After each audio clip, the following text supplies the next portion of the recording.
행성이 우주를 가로지릅니다. 궤도가 불안정한데 마치 충돌할 대상을 찾아 테이블을 굴러가는 당구공 같아요.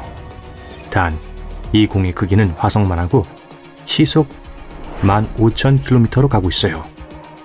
쾅! 다른 행성과 충돌합니다. 이 화성 크기의 물체는 테이아라 불렸고 그것과 충돌한 것은 지구였어요. 그 충격은 공룡을 멸종시킨 소행성보다 1억 배 더 많은 에너지를 방출했어요.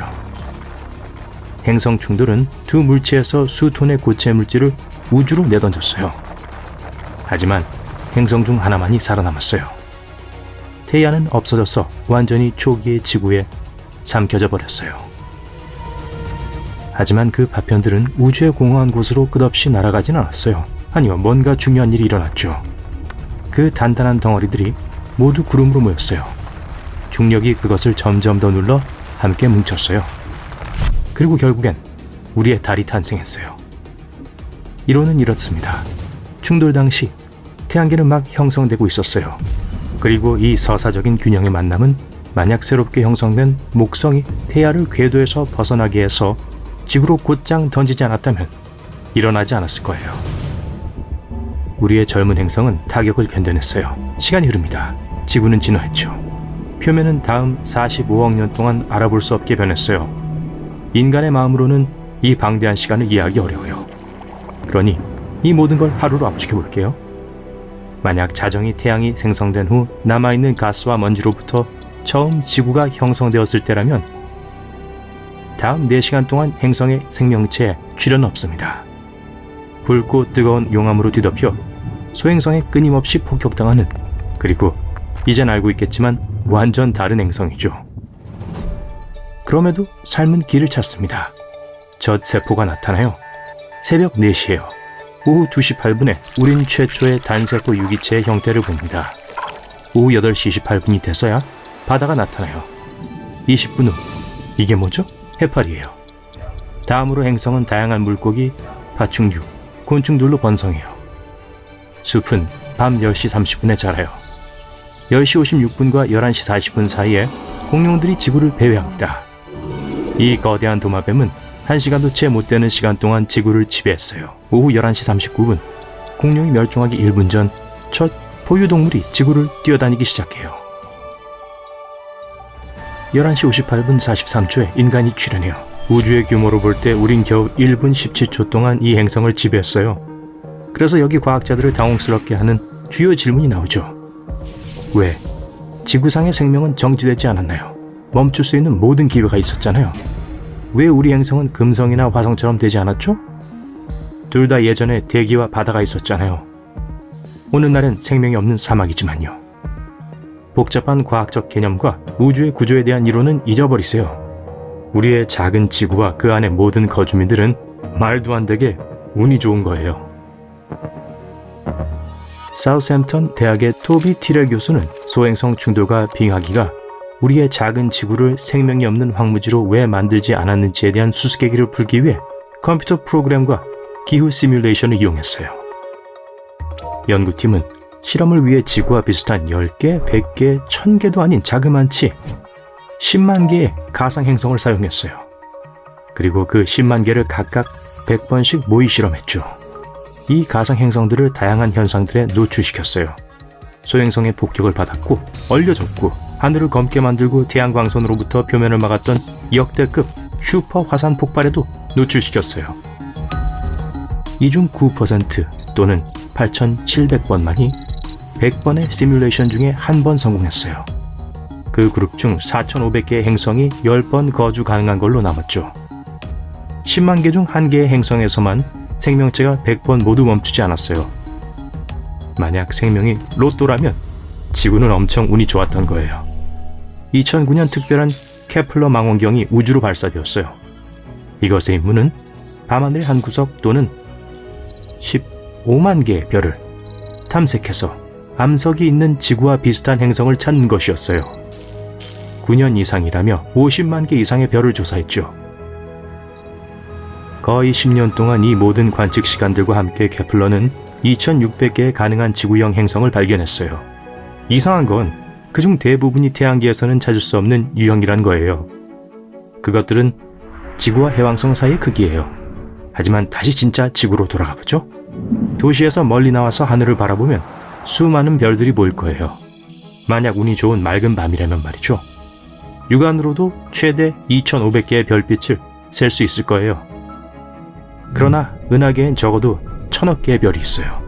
어떤 추정치는 은하수에 있는 별의 수를 4,000억 개로 추정하고 있어요.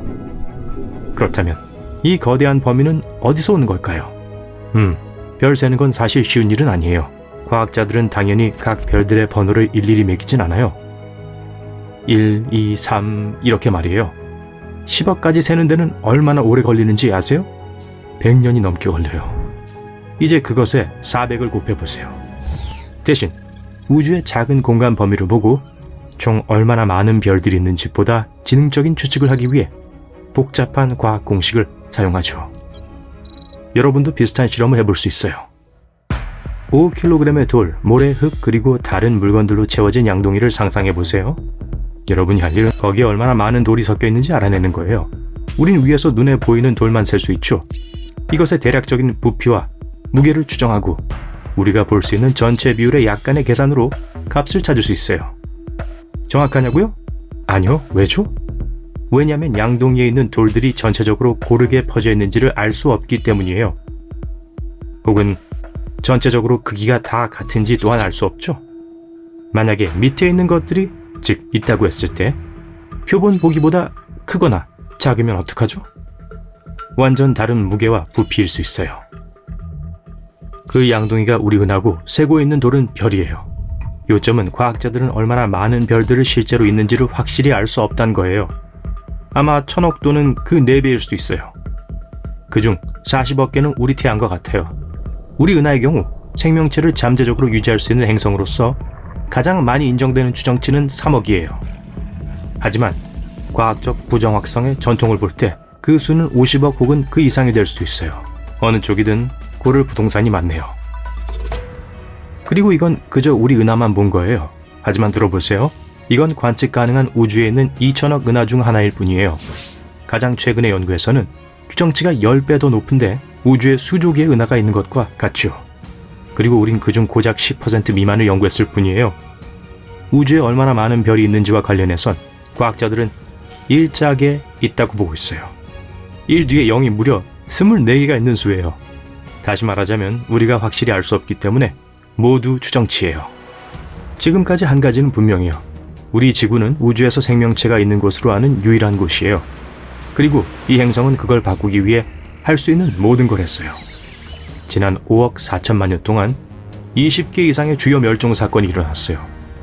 마지막 것은 6,600년 전에 일어났죠. 네, 공룡을 멸종시킨 바로 그거예요. 그리고 이로 인해 지구 전체 생명체 75%도 사라졌죠. 지름 11km의 물체가 우리 행성에 충돌했어요.